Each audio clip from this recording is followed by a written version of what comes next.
From Tally to Cali, It's time to wake up. Wake up! Wake up!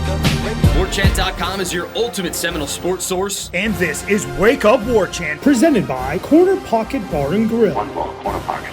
Now here's Warchant.com's Aslan Hajavandi. And Corey Clark.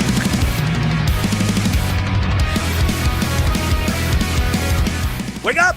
What is up, everybody? It's Wake Up Warchant, presented by the Corner Pocket Bar and Grill. Coming up on today's show, no 4, no 14, no freaking problem. Florida State remains undefeated, scans their ticket to Charlotte after a victory at Pitt. Grading the defense, paltry Pitt offense, but another second-half shutout, and the ever-evolving postseason picture. Wake Up Warchant, presented by Corner Pocket Bar and Grill, Tallahassee, Florida. cptallybar.com website, virtual physical address, 2475 Appalachia Parkway. Lunch specials Monday through Friday from 11 a.m. to 3 p.m. on Mondays, which you've probably been doing for like the last 14 of these, at least when there's been a football game. Because the bowl game wasn't played, though. And then the Florida game was on a Friday, so take back all that I said there. But Monday victory burgers are still a thing, everybody. Half-pound Black Angus burger, $8.99, comes with a side dish of your choice over at the Corner Pocket Bar and Grill. Be sure to come out Friday when you're in town for the big game. Jeff Cameron, Corey Clark, live happy hour, in person, shaking hands. If you have an infant, toddler, maybe soft kiss on the head, perhaps. Or a wife, a girlfriend. Okay. Aggressive, but... Hey, look, well, yes, that was aggressive, but what are you going to do? I think it's weird to kiss babies. Okay. You know what I mean? Okay. And I'm talking about like kisses on the cheek, like Richard Dawson style back in Family Feud days. All right. Very gentlemanly. Yeah, so come on out, 5 o'clock, happy hour. Pre-game show going on, post-game show as always. Getting you ready for the big one, y'all, the big one. Corey Clark's here, everybody. Corey, how are you, man? How's your weekend, friend? Yeah, it was good, buddy. It was good. It probably wasn't as eventful as yours. I got to just sit on my couch all day and watch football. And you took a – how'd that 5 a.m. flight go getting back from Pittsburgh? Yeah. Not too bad, although pound for pound – on November 5th, 2023, year of our Lord, Pittsburgh International Airport was pound for pound the worst airport probably in the country. TSA pre-check line was closed, so I had to go through like another line. I finally wait through that for like 10, 15 minutes, get to the guide security, and then they're like, TSA pre-check line is now open. And they give you like a slip of paper and like, hey, you're not in the pre-check line, but you still have pre-check status. You don't have to take off your belt and your shoes, but you do have to take your electronics out. And I'm like, brother, this bag is nothing but electronics. It's my camera bag. It's got cables and cords and batteries and cameras. So that was a whole fiasco. Getting to the actual terminal, Ira and I stayed at an airport that we could see the terminal, the tarmac from our window. But it still took us. You mean? Yeah, sorry. But it took us 15 minutes to get to the airport in the shuttle.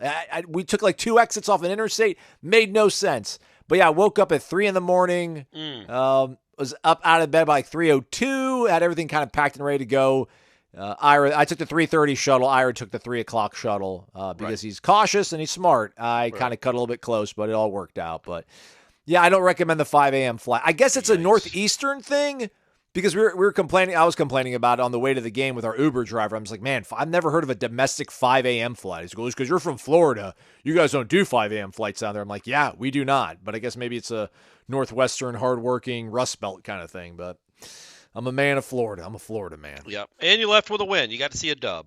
I did. But I also lost a shirt and I left a charger at 2 different hotels. So I've never... Bad weekend in terms of holding on to my possessions, but the Noles holding on to the 9-0. Yeah. Now have a piece of that ACC top share, whatever you want to call it. They'll be going to Charlotte for the first time in 9 years. Yeah, 14. My goodness. So 24-7. We didn't pull an okie doke on you.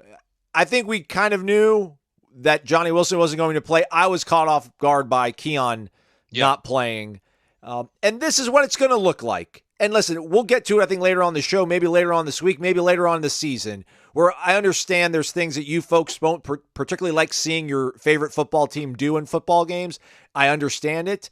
I just think that there is no perfect team. There is no perfectly coached situational football team out there in the country. This team continues to do the best they can every single Saturday. They were shorthanded and still nearly should have covered. Their 24-7 victory over Pitt. Again, they're going to Charlotte. Everything is in their destiny still, Corey. You said it wasn't gross. I thought in a tweet you said you thought it wasn't gross. It was gross, but it's fine. It was to be expected with everything they had to deal with. Well, it's not gross. Look, if Keon Coleman and Johnny Wilson had been available, that would have been a gross showing to only have 10 points in the half, to only 24 in the game for this offense is severely underperforming. But man, look at that wide receiver core. Like who respectfully look at it. But no, and I mean like, okay, so your two NFL guys, including a guy who might be the second best receiver in the country, doesn't play. Then Portier, who's the next man up, is clearly not 100%. Destin Hill looked like he was on one leg. Vandravius Jacobs even gets in the game and then gets knocked out. Deuce Spann didn't play. Like, so you're literally down to who? Darian Williamson and Ja'Kai Douglas. Right? That you could say were healthy? Yeah. I mean, that's crazy. And so for your quarterback to still throw for 360 yards and your offense to get 500. Season high 360 yards. That's crazy. And so that just says a lot about, obviously, Ja'Kai had a very good game and a very needed and big game. But, man, like, you think about what this receiving core was, what it looked like 3 weeks ago. Hakeem Williams, too, couldn't play. Didn't travel. So you're down to 2 able-bodied receivers that are scholarship players. That's crazy because that is a deep room, and then all of a sudden there's nobody there. There's nobody available. Ja'Kai's having to play outside. He's having to play a brand-new position. He wasn't even in the slot. So I just think with that as the backdrop, and let's be honest, knowing that you don't have one of those offensive lines that can just say, you know what, get on our back. We're going to push you ahead to freedom. Follow us to freedom, baby. We're gonna ground and pound for 300 yards. You don't have an offensive line like that. And I don't know if there is one in the country that could do it when Pitt is going to play that aggressive a defense. I mean, they were daring you to throw the ball. Daring you. So to still come out with a win with all that going against you and still put up the 500 yards and kind of cruise for the final 20 minutes, take control of the game when you had your opportunity to, that was cool. But yeah, the first half felt a lot like that Penn State-Ohio State game. Remember that? I watched every second of that first half, and it's like these two offenses are horrible. But the difference is there was a reason why Florida State's couldn't move the ball. Oh, you're missing the two dudes. You're missing your two superstar wide receivers. Of course it's going to affect you. But at no point, I'm speaking for myself, but I think I can maybe speak for the program here. Like, at no point did you feel threatened. I didn't. Like, I maybe threaten's a weird adjective to use here, or verb. At no point did I feel like this had the makings of an upset. You know, I mean, I realize you were down, you turned the ball over, but it's just like you are so supremely talented in that team. You've done all the right things up to this point. You have the better quarterback. Their offense was, decent at best.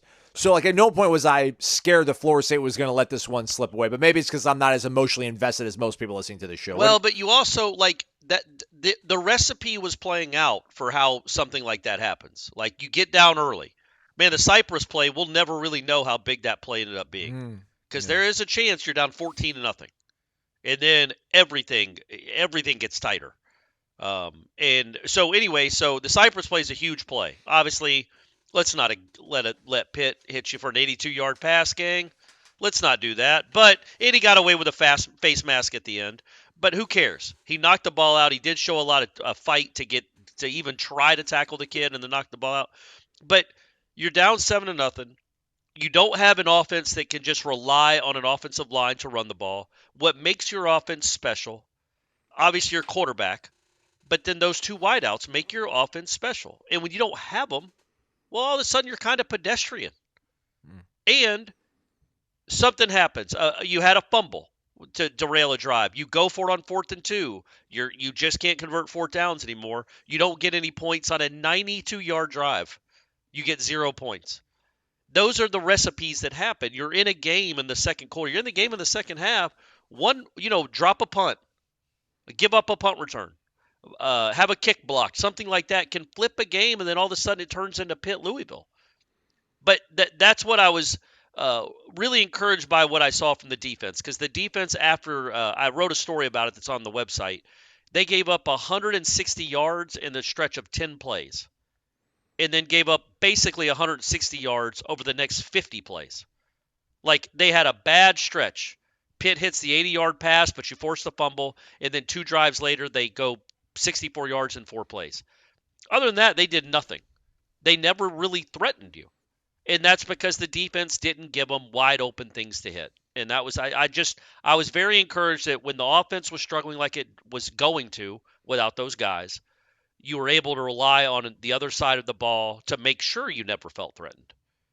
That was what was encouraging, because I agree with you. You watch that game and the way it played out, you're like, man, how's Pitt going to score again? And they couldn't. But that's because the defense was playing so sound, and I thought the defensive front overwhelmed the Pitt front at times.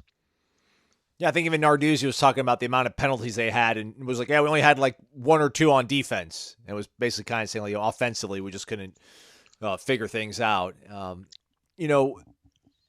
What was the bigger storyline, I guess, for you then coming out of this one, Corey? Was it the fact that you don't have your wide receivers and like your all-world NFL first round, first 2-day draft pick guys, but finding a way to set a season high in passing yardage? That's crazy. Or is it a little bit of the fact that, at this point now, this team will evolve maybe in some of the things that we think about it, but it does seem like what you have with the offensive line. Like, it's not going to be a dominant offensive line. To your point, there might not be a lot of other teams out there, if they're not playing Southern Cal, that can just put their noses down and just start moving the pile. What is the bigger kind of point that's going to maybe help carry the tide the rest of the way? The fact that you have other guys that might be able to step up here out wide, or this concern possibly of your offensive line not being nearly as stout or dominant as you had hoped and expected going into November? No, because I feel like we knew that anyway. We knew that before the Pitt game, that this was just an adequate to pretty good offensive line. It's not special. It's not incredible. It's not dominant. But it can be mitigated with incredible skill players. And look, there are teams all over the country that lose receivers. A receiver can't play, or even the top 2 receivers can't play. Well, those teams don't have top 2 receivers like this. Like, you think about the throws that Jordan was making down the middle of the field. Those are 40-yard passes to Keon Coleman and Johnny Wilson, maybe touchdowns. And Darian Williamson's just not making that catch. Portier's just not making that catch. Almost, man. That's 2 weeks in a row those guys had really close calls with Kentron and Darion. So keep at it, guys. You'd like them to make them, but they didn't. Yeah. And so, I think my headline, man, is what I wrote about in the column, and I talked about after on the Warchant wrap is, the headline for this game is to avoid the huge upset. That's all Saturday was about. It wouldn't be stubbing your toe. It would be lopping your foot off and throwing it in a wood chipper. Your whole body. Like that would have been a horrific loss. It would have been a Jacksonville State-esque loss. It would have been catastrophic because of what's still on the table. Yeah. So just survive against a bad team, which is what you did. Didn't play great on either side of the ball for stretches, but you survived. And you survived some real adversity without having your 2 kind of get-out-of-jail-free cards on offense. Like, it's not open, I'll just throw it up to him. They can't cover him. All right, we got one-on-one out there. Okay, that's candy from a baby. We'll just use that. We'll exploit that. You had to go find all your yards. He had to scheme a lot of them open, which you don't usually have to do when you have greatness out wide. So that, to me, was the headline, is just get through it. And now here's the other headline, gang. If Keon Coleman and Johnny Wilson for some reason can't play for the rest of the year, well, you're not winning the national championship. Then you're probably not getting to the playoff, quite frankly, because I think there's 3 teams left on your schedule. Well, maybe not. Miami looked horrific on Saturday, but I just feel like maybe it's the cynical Atlanta fan in me that they will find a way to muster up something on this Saturday, and they will look better. Van Dyke won't play that poorly again. We'll see, though, because he's just been kind of bad all year. No, second half. I mean, second half of the season he's been. Yeah, he was pretty poor. good against A&M, right? Yes, yeah. And made some throws against North Carolina. So, but yeah. So the point being, you can get away with having 6 straight possessions where you don't score like you did in the first half on Saturday. They even get a first down. There's a stretch where it felt like they even get a first down. Yeah, it's like 2 or 3 straight. It's like 3 straight 3-and-outs. Yeah. You can have a stretch like that against Pitt because their offense is so bad. Miami, wouldn't recommend you it. can. Yeah. At Florida, no. And against Louisville or whoever you play in Charlotte, no. And the reason the offense didn't look crisp at times is, again, you didn't have Keon and Johnny. So, but the point being, this is what the offense will look like with it. You don't have much special when those guys aren't playing. You have a quarterback that really sees things that's good and almost gets taken for granted.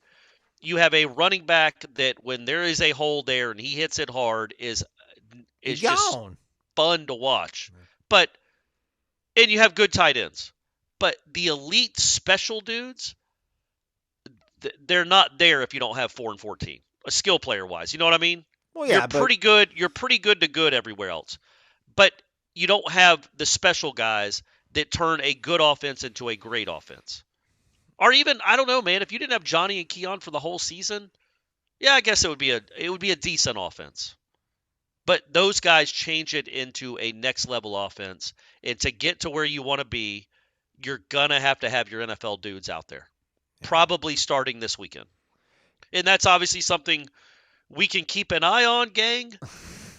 I would suggest maybe if you're a member of Warchant, reading the practice updates on Tuesday and Wednesday. If you want to know, we don't tell you who doesn't practice, but we would absolutely make a point of telling you who does practice. So maybe click on the message boards or click on the stories if we write stories about it. We'll definitely write updates from practice and see who practiced this week, because I think that's all anybody will care about.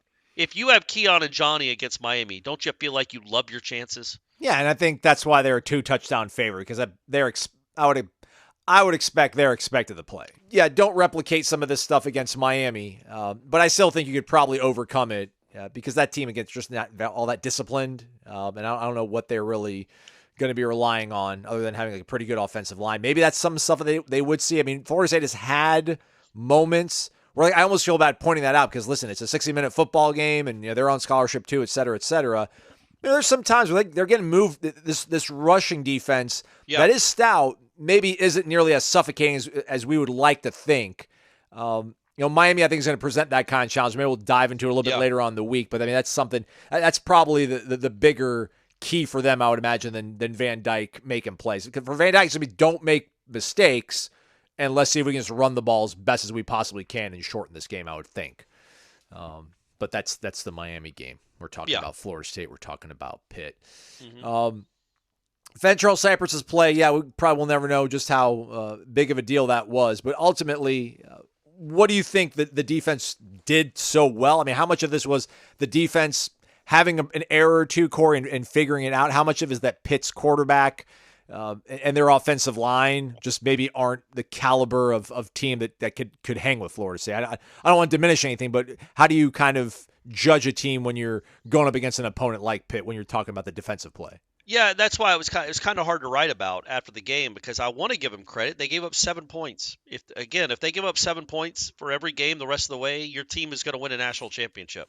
That's a really good thing. To give up single digits is in this day and age is the way you win a game. You're not going to lose any games where you only give up 7 points. But the Pitt offense was so bad, and some of that was Florida State making them look bad, and some of it was Florida State rattling that kid. But also he was making his third start, and he was coming off a horrific game. And you got a huge break by Fentrell's play. Who knows what that does for the confidence of the offense, for the confidence of that kid. But as the game wore on, it was clear that you had him. He didn't feel comfortable at all.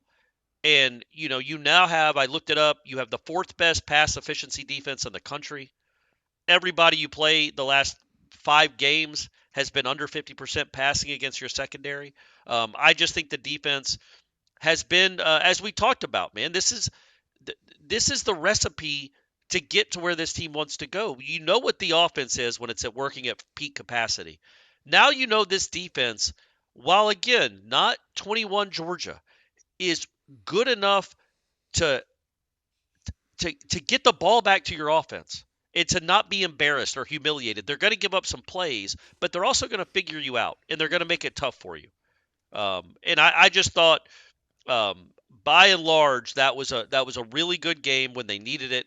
It wasn't an absolute dominant performance. You did give up 330 yards against a a bad offense, but 7 points. And in the second half, wipe out that 80-yard play that resulted, So well, you can't do that, because it did happen. And I hate that he's just wide open. I hate giving up just wide open, middle of the field, easy layup throws like that. Yeah. But even if you take that away, they had whatever they had, 251 yards of offense in 11 possessions. And I think their last 7 possessions were punt,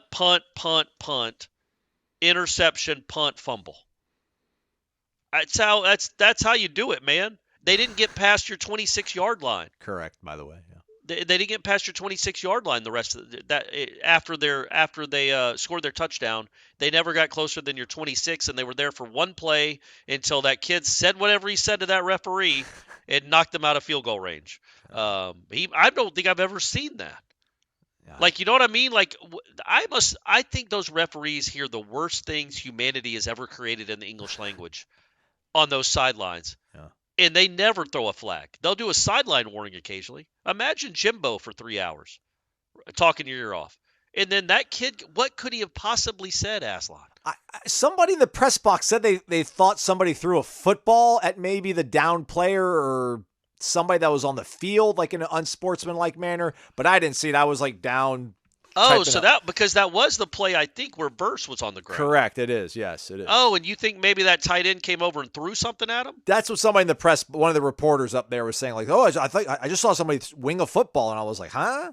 Well, that would make more sense. The old Doug Johnson play. Yeah. From if you old school Florida State fans will remember that reference. But yeah, so the defense, you could say, the offense put up 500 yards. They scored 24. They scored enough, but the defense was the reason you won that game. But it should have been, because when you talk about how much better you are than your opponent, certainly on that side of the ball, it was supposed to be a mismatch.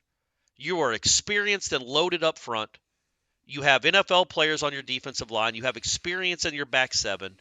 That is a bad offense with a inexperienced quarterback and a not very good offensive line. You did what you had to do. And I do agree there were times where it felt like the defensive line was getting pushed a little bit. But when you look at their numbers, they rushed for less than 100 yards. So, again, that's how you avoid upset. You make a bad quarterback, or at least an inexperienced quarterback, have to beat you with his right arm. You don't give him free first downs. You don't let him run all over you, and you didn't. And that's how you won the game. And almost covered. If my man Conrad Hussey keeps his feet, it doesn't just trip. That is a 75-yard pick six that gets you to your 30-point plateau and has some people making a lot of money probably. Rumor is he forgot to take his Vitamin Energy Focus Plus. It's all right. We'll bring some out to Conrad as long as we get it by compliance and make sure it's all kosher. You folks don't have to go anywhere. You can just go right to your computer and go to the internet. Go to vitaminenergy.com and use the promo code WARCHANTBOGO on your first purchase, and you will buy an item and get one of equal or lesser value for absolutely free. Vitamin Energy is not just 260 milligrams of all-natural caffeine energy, but there's also vitamins. Real vitamins, stuff that improves your day, improves your well-being. In fact, after a 14-day clinical trial, 64% of participants said they felt the shots are a great mood booster. 78% agreed that the shots were effective at reducing brain fog. Vitamin Energy is the world's first and only clinically proven energy shot. And a Florida State guy behind it all is helping you folks out. So go to vitaminenergy.com. We're not going to compare it against any other substance out there on the market that Ira and Corey like to bring up in their wildly popular War Chant rap presented by Vitamin Energy, or rather the Vitamin Energy War Chant rap. But it's good stuff. Go check them out, vitaminenergy.com. Use the promo code WARCHANTBOGO, WARCHANT BOGO. Shake it and take it, vitaminenergy.com. All right, Corey, let's look at some of these, bigger picture topics, if you will. Okay. I say we're going to have a moratorium on this program of comparing this team to the 2013 team after the scare we had against Boston College. I think most everybody agreed on it, co-signed on it.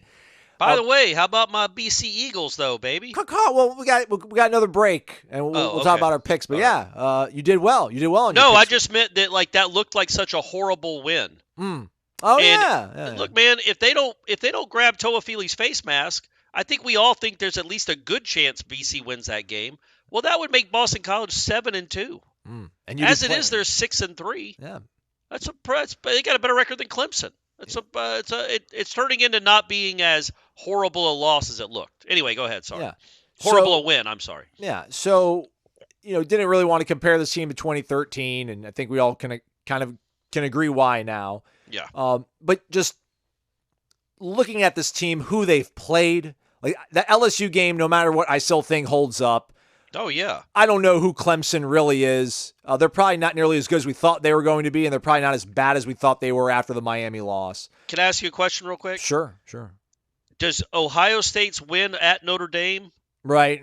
Yeah. fall behind Florida State's win at Clemson now? Like on the resume ladder? Like where are we now? That's a pretty good win now, right? Yeah, we got to. Because that was one of Ohio State's best wins. Yeah, we got to have like was a at flow Notre chart. Dame, and then Notre Dame just lost to Clemson. So now I feel like maybe Florida State's win at Clemson should at least even out with Ohio. Anyway, go ahead. Yeah, but what if Penn State beats Michigan this week though? Does that put Ohio State's win back in the correct? Yep. Or if they get pummeled by Michigan, does that mean that the Penn State loss was absolutely meaningless? Yep. Yeah, it's an interesting thing, but it's just difficult, I think, to really. We're at a point now where I think most people listening to this podcast are bracing for this team to make the playoff, which I think is totally practical and fair and maybe even probable. I think the All-State playoff predictor has Florida State as the second most likely team to make it into the playoff. But I just think that this team, it's going to be so similar, I think, to 2013 and to where they get to the postseason. I think they're going to get into the playoff, and I could see them totally falling behind after one half of football against one of these teams from a Power 5 conference that they would face in a playoff. I could see a 21-7 deficit, and I can just see all the tweets that happened in 2013, after you were trailing to Auburn, and then you just kind of find a way to battle back and win the game because this conference is down, man. These next few weeks, Washington is going to get beat up on by teams in the Pac-12, and that's a kind of a weird thing to try to make sense of, but I think most every other team in the country that's in this sort of neighborhood that Florida State's in right now is going to have a harder schedule than Florida State has to close out the season. But I just still think that we have seen enough from them, and that LSU game should be still at the front of everyone's mind that they are more than capable, and they can hang, and they will find ways to win.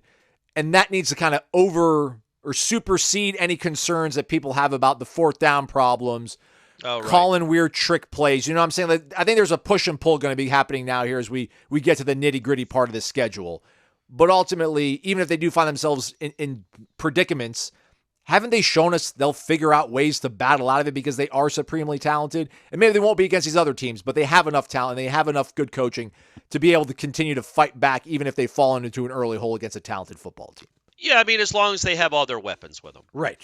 I think you're speaking as if Florida State's at peak capacity offensively because, yes, I do think no matter who they play the rest of the season, there will be a stretch of, 2, 3, 4 possessions where they don't look great. They might struggle, be a little sluggish.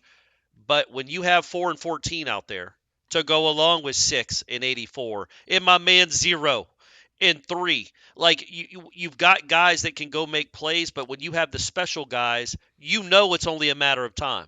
The reason Saturday was different, man, 5 minutes to go in the first half, I'm like, man, it might not be a matter of time. And it's not just because I don't think they had 2 really healthy bodies. Instead of, Johnny Wilson out wide, you have Kyle Morlock out wide. And Morlock played great. And it's been a very good addition to this team. He's not Johnny Wilson. He doesn't scare you deep. You don't have to shade a safety over there. But also they were having to use tight ends for receivers. They were having to use slot guys for outside guys because they were just out of bodies. And I'm like, man, it's a very pedestrian offense when you're that thin at receiver. But if they're healthier, where you have like a Deuce Spann as your number 7, if you have Hakeem Williams as your 5th guy, man, that's tough to deal with.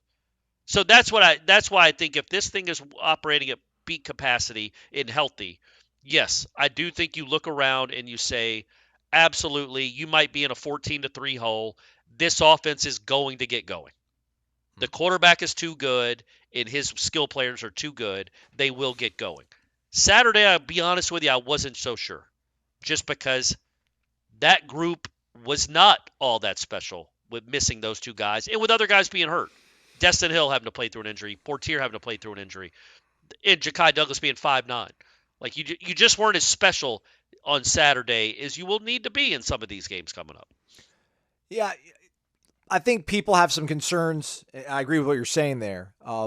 When they see the fourth down plays not happening, Yeah. and it hasn't cost them. Again, by maybe the law of averages, it will cost them at some point because they seemingly go for it every single game. So you can maybe end up using that. No problem with that decision, by the way. I see the counter to be like, look, it's not 4th and an inch. He tripped though, right? Like, I don't know. Benson, I'm not sure. Yeah. But it's 4th and 2. You've already driven 90 yards. You're playing a bad offense, so even if you don't get it, I mean, I just feel like if you drive 90 yards. By the way, Ja'Kai catch the ball on a punt. If Ja'Kai catches that punt, so you're not starting at the ball with at your 1 or 2 or whatever it was, you were already in the end zone. But anyway, if you drive 92 yards and you only get a field goal, that feels like a loss. And so, plus, even if you don't get it, which you didn't, Pitt gets the ball inside their own 10. And that's not a good offense. So and it was 4th and 2, not 4th and 5. So I don't want people to think that I'm always against 4th downs. I think it's the right decision to go for it there. But I mean, that play had no chance. I just think early in the game, if he can, your quarterback has to keep it more than he kept it to get the running game going. And it didn't happen. It didn't happen on that play. I think he did keep it on like a 3rd and short, and that got blown up one time. After Benson, quite frankly, has to get a first down there. I don't know. Were you in the press box or on the field? Press box. Yeah. So it was in the first half. Benson it's a nice little hole. I think it was a 4-yard run. It was 2nd and 5, and he had a 4-yard run, and he kind of went down for my taste. And again, I know he is a robot compared to me. He is a cyborg, but he went down a little too easily for me. And he came up about a half a yard short of the first down. Now, he can't see the yellow line, obviously, but he needs to get the first down there. So instead of 1st and 10, it's 3rd and short, and then you're not great in obvious rundowns unless your quarterback keeps it, typically. You're just not great at it. And you've got to coach to that now. So 4th and 2, which is an obvious rundown, and you've got a team that's selling out to stop the run, you're not going to be able to push people out of the way to get a first down. It's just a numbers game. And you're not good enough up front against Pitt's not a horrible defense. They're top 50. And they have dudes. They have some dudes up front that you can't just say it's 4th and short. Let's give the ball to our tailback. He's going to get us 2 yards. That has not worked all year, at least in the last 3 games you've tried it. So that was my issue with the call, not so much the decision. The fact that he didn't have his 2 best players and he was going up against that opponent and he still has the same aggressiveness, though, I guess kind of goes counter to my thought that I've just been like, I don't think he'll be nearly as aggressive when he is playing a team that's on the same caliber and on the same kind of level playing with them. I mean, you talked about that.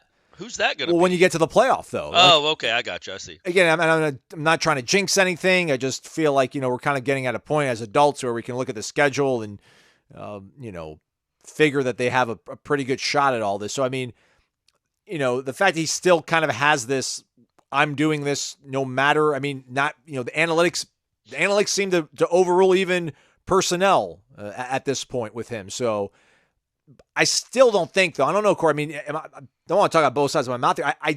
I don't want to. I want to believe that he wouldn't do some of these 4th and 3 going forward on their own 38-yard line in a 1-possession game in the second quarter. But has he shown enough now through 3.5 seasons, and I guess this season along with this particular team, that you think he'll continue to believe in what they can do in short yardage? Yeah, but again, he did it at their 7-yard line or their 5-yard line, whatever it was. He didn't do it at his own 30. I don't think that is what he will do. I think he's always going to be aggressive. He's always going to believe in his offense. But again, I don't think he's not Lane Kiffin. He doesn't, and he's not Jimbo. He's in the middle.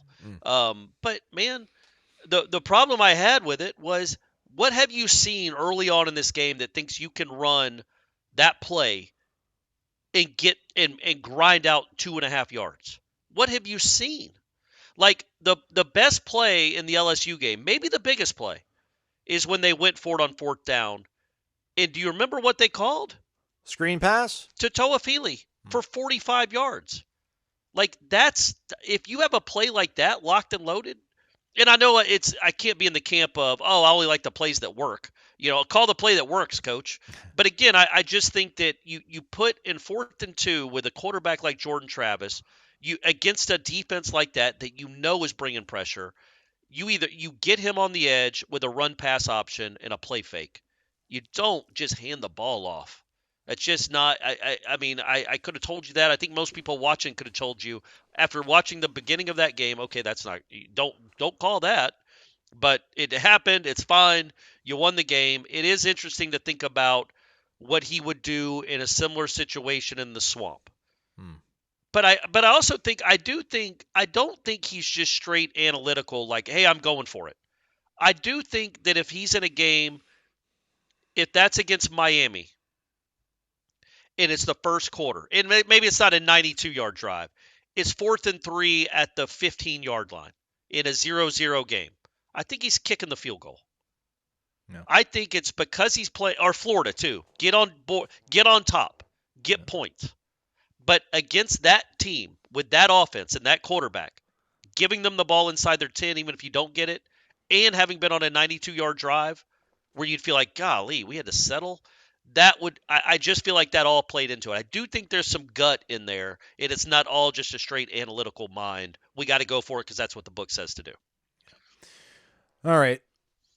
I'm not that upset they didn't score 30 points, but I didn't have money involved. Okay. Sorry. Oh, no, I didn't either. It wasn't for the money. It was just a cool streak to have. Well, I'm fine with it snapping now, kind of like, although it didn't work out for the Colts that one year where they were chasing perfection. And like, we'll just sit everybody in the last game and let's get this pressure off of us. Yeah. Because I could just see that. I could see that graphic at the bottom of the screen if they were to lose a game, right? Like, they're playing Michigan, and it's 23-17 in the fourth quarter. It says they've scored 30-plus in 18 straight. Yeah, I got you. And also because I think it was kind of Norvell's way of atoning to the football gods for running that toss back play, which I don't know what you're doing, running like a reverse pitch back to Jordan to throw when the game is done and out of it's over, man. Run the ball, get out of Pittsburgh alive. He ends up taking a sack on that play, I think. Yeah. Right? I mean, you weren't. It didn't cost you the game, but not only was it not a good play, but also because it was an injury. I think somebody had gotten hurt on the previous play. I think it was like 2nd and 3 or 2nd and 4. I think they had a pretty good play right before it. And then the clock stopped because there was an injury. Well, they go to commercial because they have to. Every time there's an injury, let's go to commercial. I know you don't see that in the press box, but it can be maddening. But they come back, and Jordan's at the line, and then they wind the clock, and there literally is 39 or 38 on the play clock. And they snap, and the clock's running. The game clock's running, and the play clock is running. It's like, man, get out of the stadium with your win. Let 20, and they did a good job for the most part those last few drives or possessions where Jordan was like, hey, calm down, relax. We're letting this clock run. They did a really good job of that, and he does do a good job of that, Norvell, for the most part. I was just, not only was it crazy to snap it with the play clock in the 30s, but then, then that was the play that you ran, and you went from 2nd and short to 3rd and 15, and your quarterback took an unneeded hit. Also, throw the ball away, Jordan. Yeah, that too. Throw the ball. I mean, I guess he kept the clock running. Yeah. He did keep the clock running there, but so that none of it worked out well. But maybe they're setting something up, Aslan. I guess. They're setting something up on that all-22 for a play off it. I'll tell you what, I don't remember them running any of that kind of looping motion that they ran early in the game with the just going like 8 yards behind Jordan and then looping back to the line. It kind of reminded me of when you watch the Dolphins play.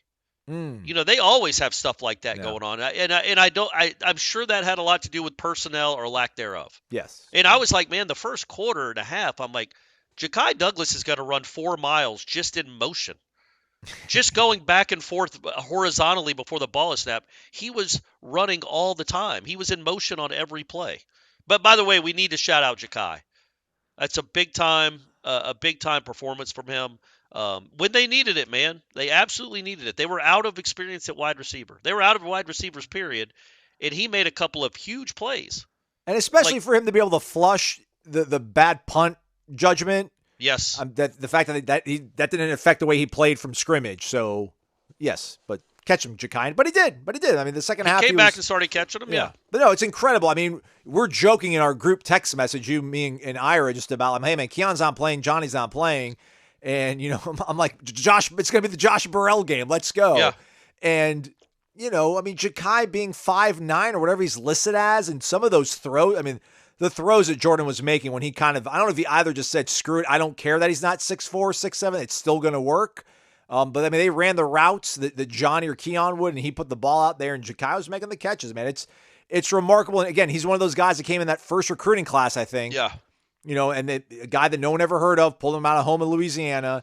And they've developed that kid. He missed the first 4 games of the season, went down first, like, live contact of the preseason camp. And for him to be able to, maybe not rock Preston-esque game, but, the fact that you had those guys out and he stepped up, incredible, man, incredible. Well, it's cool that he got to break the rock, because I think his teammates realized how important that was. And I joked with Ira about it on the Warchant wrap about, when they started talking up, Ja'Kai's rejoining the wide receiver group. Ja'Kai's getting healthy. Ja'Kai's getting back.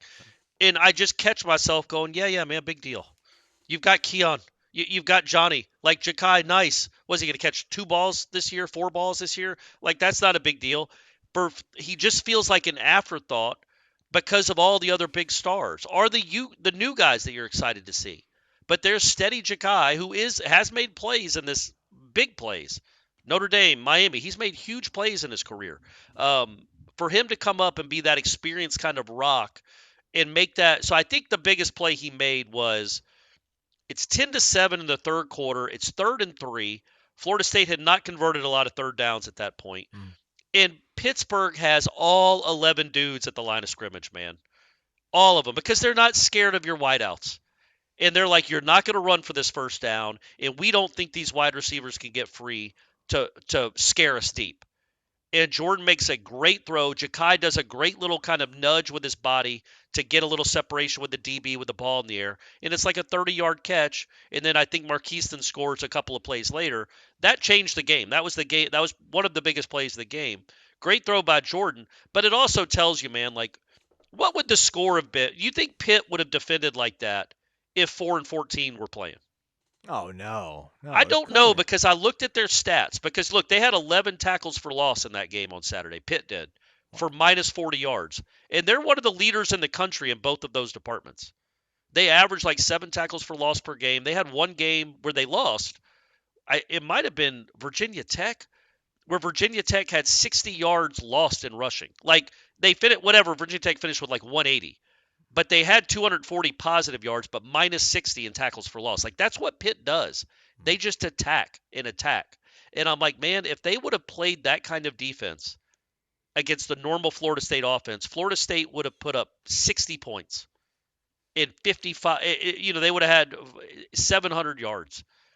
But they just didn't have the weapons to exploit it really like they could have. And I just wonder if Pitt, like, once they realized that Johnny and Keon were in street clothes, they're like, oh man, they are not beating us they are not going to run on us. We are going to make 0 beat us. We're going to try to see what 21 can do and just take our chances. And Jordan Travis is really good, and that's why they put up 24 points. Yeah, and Ira made this observation in the press box. Even when they have a bad game, Florida State, like, it didn't sink Jordan's Heisman hopes at all. And I don't even think they're going to get any blowback when the poll comes out on Tuesday either. No, they shouldn't. They 24-7. They won on the road by 17 points. And if Conrad Hussey keeps his feet, it's 24 points. But yeah, no, I think 24-7 is fine, especially because people are going to know. They should. Anybody on this stupid committee. Johnny Wilson and Keon Coleman didn't play. Like, that's a big deal. That's like Ohio State going and beating Rutgers without Marvin Harrison and whoever their number 2 receiver is. You know what I mean? Yeah. They didn't have to do that. Marvin Harrison caught a touchdown in that game. And Ohio State didn't look great for a long stretch of that game. I know. Like, they were getting dominated. They're not dominated, but Rutgers was controlling that game. Rutgers kicked field goals of 20, 21, and 22 yards in the first half. They got the ball inside the Ohio State 5-yard line 3 times and came away with 9 points. And they threw that pick six inside. The kid caught it at the Ohio State 7-yard line. Yeah. They were driving again. So I think Ohio State wins that game anyway, but man, that was Rutgers had plenty of chances. Ohio State, just the eye test, does not look like an incredible team.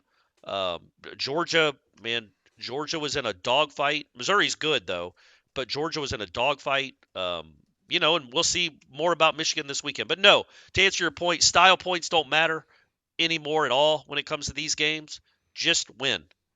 Just win and you're in, because there's only 5 undefeated teams left, and 2 of them play each other. The reason I'm belly aching over the Ohio State game is because that was one of the picks I gave you folks in our weekly contest over at mybookie.ag. Promo code is Warchant. Gets you an instant cash deposit bonus. Game went off at 18.5. Man, that's a tough one, man. You handicapped that one perfectly. And Ohio State won by 19 points. Yeah. Shout out to Harlan Barnett for also knocking me off of my other pick. I thought Matt Rule would be able to walk in there with Nebraska and win. They did not win. They lost. So I went 0 for 2. Corey went 1 for 1. 1 for 1 or 1 and 1? Sorry, 1 and 1. Okay. I got to figure out how to speak this English language one of these days. Crushed it on the Thursday night game. No real sweat in that one. Boston College was able to get past Syracuse without much, pomp and circumstance. Fortunately, though, Virginia is not back. No, and that's on me. That's on me. And what does that say about? Again, Miami might put together the best game since A&M. They might refine themselves somehow. But what does that say about Miami that they came so close to losing to that team? At home. Like, they needed a pick six. They needed to stand late. They needed a touchdown. They needed a last-second field goal to go to – didn't they go to overtime against Virginia? Yeah. Yeah, and then Virginia at home loses by 4 touchdowns to Georgia Tech. Maybe Georgia Tech's the second-best team in the ACC. Who knows? Yeah. Corey, though, 3-7 on the year. I am 4 for 6. So the margin has been 4 and 6. 4 and 6. What did I say, 4 for 6? Yeah, you keep doing that like you're a free throw shooter. Yeah, I'm 4 for 10. I'm 4 for 10. And I'm 3 for 10. And he's 3 for 10. So but I'm 3 for 4 in my last 4. That is correct. I've turned it on. Now that I'm just concentrating on the ACC, follow me, guys. Follow me. We're going to get to the promised land. MyBookie.ag, Florida State, a 15-point favorite. The total is 50. It's crazy when you see that small of a number and you look at this offense. We'll talk more about that matchup as we go throughout the weekend. We'll give you our 2 stone. The funny thing is you also introduce your Virginia one as like your stone cold ice lock of the week. Yeah, whatever. But it's okay. I don't even remember that. And then I told people, I'm like, I want to tell you to take Bedlam in Alabama, but I'm not going to tell you to do Bedlam in Oklahoma State and Bedlam. And I would have got those right, but I didn't. I didn't tell you those. No credit whatsoever. We'll do it again on Thursday. MyBookie.ag, promo code is Warchant. Yeah, final thoughts. Any parallels at all, Corey, to Florida State, the way they looked at Pitt without their top 2 guys, and the way maybe Georgia has looked without their top guy offensively? I think the one of the differences I think is that I think Georgia can depend on its running game more. I just think Georgia's more talented. But the beauty of football is, if you end up playing Georgia somewhere along the line, we bring up Georgia because right now they're 1. Or no, is Michigan? Ohio State's 1. But I feel like by the end of the year, if things work out the way they could work out, Georgia will be 1, and there's a chance Florida State's 4. You might play them. Georgia's going to hammer Ole Miss this weekend, I feel probably, like. Yeah. Ole Miss, yeah. Not a good matchup for my guy Lane. No, I think Georgia's going to put up 45 or 50 points. That's not a good defense at all. If you let A&M score that much on you, yeesh. But I think if you play Georgia 10 times, you might beat them once. But you only have to play them once. Like, Georgia's more talented than you, but not by much. And they would be a favorite by you, but they would not be. You belong on the field with them. And that's just when I look around the country and watch these teams. Same thing with Alabama. Because, LSU was up 28-21 on Alabama, and you housed that LSU team. Mm-hmm. So, again, you wouldn't want to play a track star at quarterback. But you look around the country and you see all these teams. The only team so far that has not had a close game at all is Michigan, whose schedule so far has been laughably bad. It ramps up this week, but it has been absurd how bad the teams they've played to get to 8-0 or 9-0, wherever they are. It's nuts. The best team they played is like UNLV. It's just crazy. So you look around the country, and as you said, every team has flaws. You look around at Florida. You watch Florida State on Saturday. There was some stuff that made you kind of, a little kind of gross to watch. But every team has those stretches, man. If the fat kid from Georgia doesn't intercept Missouri, they might lose that game. I mean, they're in position. Missouri's down by 2 at midfield with about 4 or 5 minutes to go. And he throws it right to the big kid who runs it. I shouldn't say fat kid, sorry. Big kid who runs it down to the, 10-yard line. Maybe they're up by 6. I don't remember, 7. Whatever it was. Georgia put the game away. Yes. But it was right there for Missouri to grab. Just like it was right there for even crappy South Carolina. Had a lead on Georgia in the third quarter. So no team is unbeatable. There are teams with more talent, but that doesn't mean they would beat you. Because, again, as you brought it up, and the one thing that gave you confidence, even watching that game when things weren't going well, is I just couldn't for the life of me fathom, how was this kid, I can't pronounce the Pitt quarterback's name. Christian Veyer. Veyer. Which is no way. It's no, I don't, but that's what he's telling people in Pitt to pronounce it as. But it's no not. Chance. Christian, embrace your French-Canadian roots. Tell us how it's really pronounced. We'll do it, man. We're grown. Not Ver. But anyway, Veru, croissant. There's no way that kid is going to beat Jordan Travis. Right. And I know they don't play on the field at the same time, but you know what I mean? Is that kid going to really outplay Jordan Travis? Yeah. And so I think when you go into these games, you have that locked and loaded. That when you got 13 at quarterback, and especially if you have 4 and 14 with you, you got and 6 and 84 and all these other guys, you've got a real chance because the defense is good enough to keep you in games. And then 13 is special enough to go win you games and maybe go win you trophies, which, hey, and they're going to Charlotte, Aslan. They are. We're going to Charlotte. We're going to Charlotte. We're going to Charlotte. We're going to Charlotte. Man, that's awesome. That's cool. You're guaranteed a 10 wins at the absolute worst, and you're guaranteed a chance to play for a conference championship. And I know there's bigger fish to fry, but, man, that's cool after the 9 years away. You were going to be in Charlotte with a chance to win the ACC championship. The last time you were there, Dalvin Cook was a freshman. That's how long ago it was. So Nick O'Leary was your star tight end. Now he's a GA on this team. Like other guys on that team have retired from professional football. And here, Jimbo's retired from coaching. And here he just doesn't like offense anymore. And here you are about to go back there and try to win another championship. So that I'm excited about that, man. Legitimately, I am. He scored 35 on the road against a top 10 team. With a backup quarterback. Oh, that's true. We got to put that. And he is now what is he? He's 4. I don't know. Whatever. He's 4-10. He's 4-10 in his last 14 games against FBS Power 5 competition, and they have lost 9 straight road games. Corey can't just focus on the happiness of Florida State fans. Yes, also give you the misery of the Texas A&M experience. And also failures. I get it, man, and I'm petty. It's fine. I'm petty towards Jimbo. Well, you know why I'm petty towards Jimbo? I was thinking about this today. In the last 25 years, Florida State has now had 3 different coaches have winning streaks of at least 15. 3. I can't imagine there's another program in the United States. I should probably look this up. I don't think it would be the easiest thing to do. There's no program in the United States, I wouldn't think, that's had 3 separate coaches go on 15-game winning streaks in the last quarter century. Okay, all right, yeah. No, in the last 25 years. Yeah. So Bowden from 99 to 2000, obviously, they won a bunch in a row. Jimbo had his 29. Norvell's at 15. And my point being, there's a reason A&M is A&M, man. When was the last time A&M had a 15-game winning streak? The 20s? You know what I mean? Like, have they ever had one? And Florida State's had 3 different coaches in the last 25 years do it. The only one that didn't, well, we know who that was, but we don't need to bring that up. So the point being, maybe appreciate the greatness of where you are at, and some inherent advantages that maybe Florida State had that a school like Texas A&M clearly doesn't have. And also, so I'm petty when it comes to that, just how Florida State was portrayed as it's really hard to win here. Yeah, right, man. Sure. It's actually hard to lose at Florida State. But that also, I was a little petty about watching what happened in Boulder, Colorado, too. Yeah, I was trying to sleep because I had that flight. But, yeah. And Oregon State's a solid team.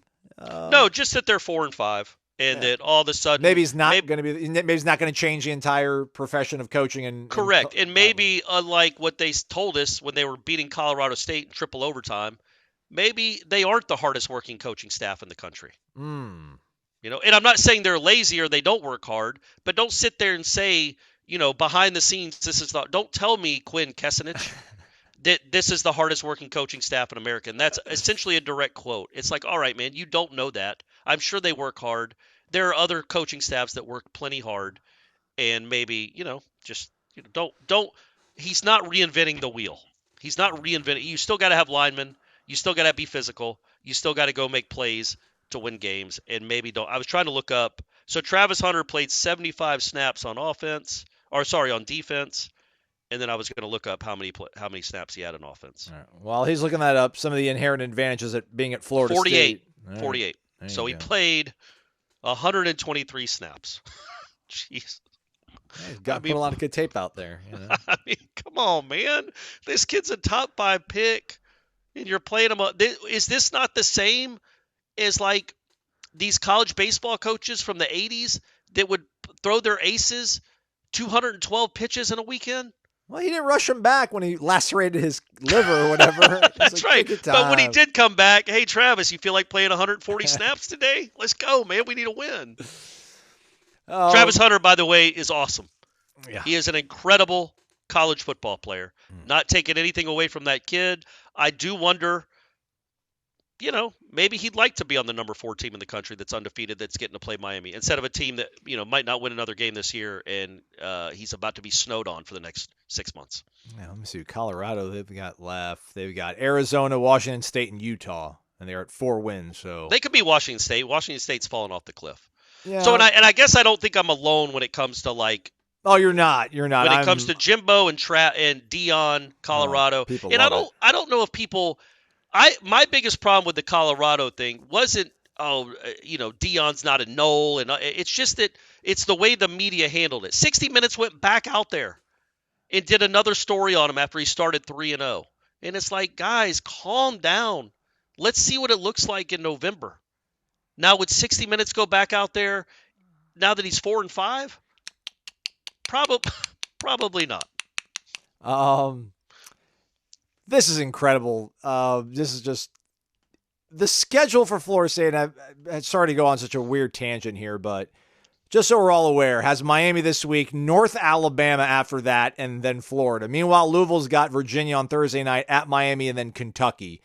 So, Louisville's this Thursday night? Yeah. Oh, I didn't know that. Okay. So you've got the luxury of being able to basically use North Alabama to game plan all you want for Florida and Louisville.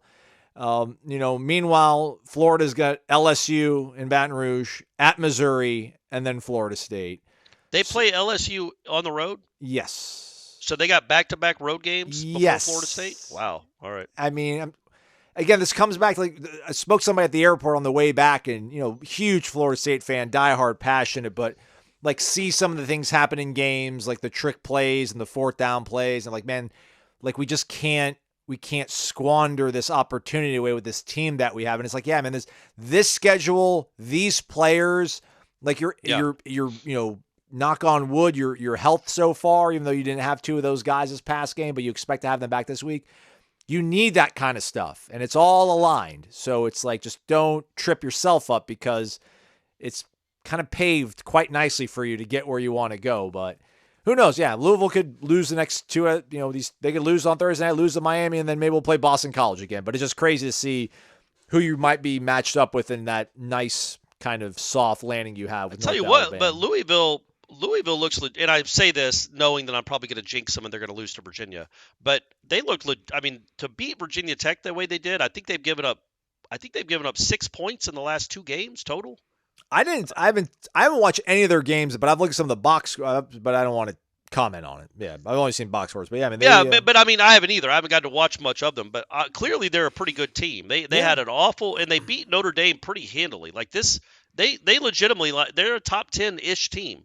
And if they win out, which they very well could, because you look at the way theirs is lined up, they have a tougher schedule, but they could at least, at worst, should be 10-2 and ranked in the top 15, and if they win the next 3 games, which I think they'll be favored to, maybe not North. You said they played Carolina? No, they don't. No, they got Virginia on Thursday this week at home. Then they're at Miami, and then they host Kentucky. And they're at Miami after Miami plays Florida State. Right, the dagger has been driven fully through their thorax. You hope. Yeah, you hope. So, I mean, look, man, they're going to be favored in all those games, most certainly.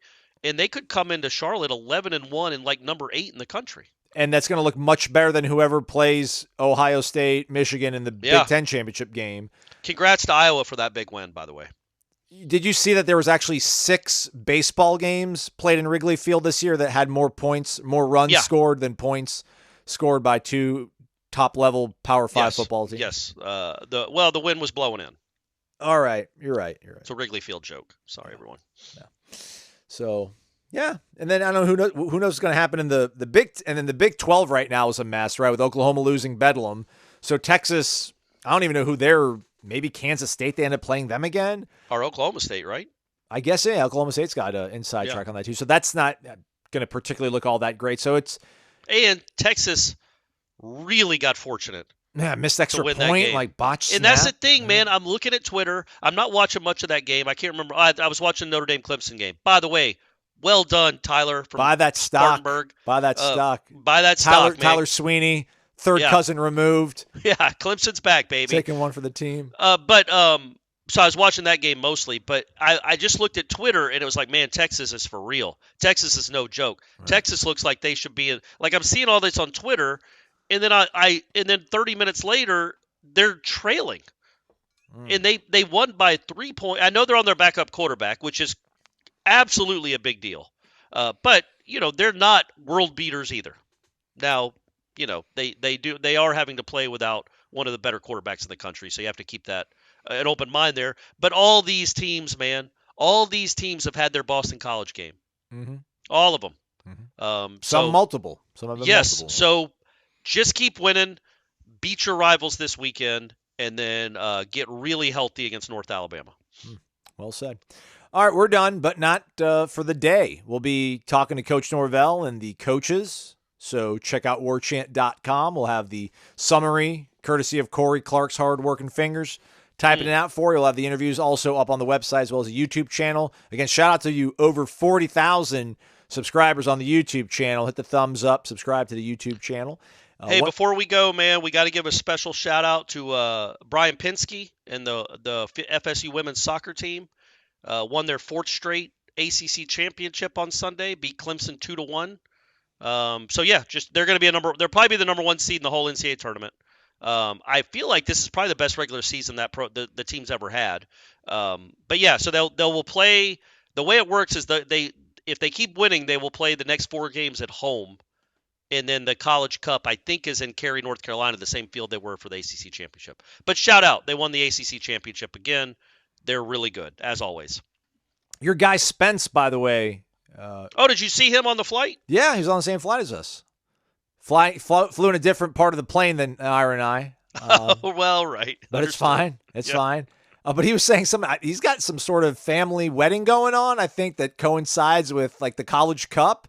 Yes. And his wife was like, "You're not missing this wedding." And he's like, "Babe, like, it's the College Cup, though. It's awesome to see people that are like that passionate about Florida State sports outside of what happens in that brick cathedral." And he flew out to whenever they won their last one, which was I think in Santa Clara.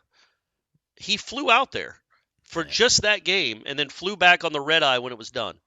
It's cool to know there are fans like that out there. Yeah. Spencer, shout out to you, buddy. Yeah. And he's a huge softball fan too. He flies out to Oklahoma City every year the Noles make it. And last one, the Florida State men's basketball team did have an exhibition, their second one of the season.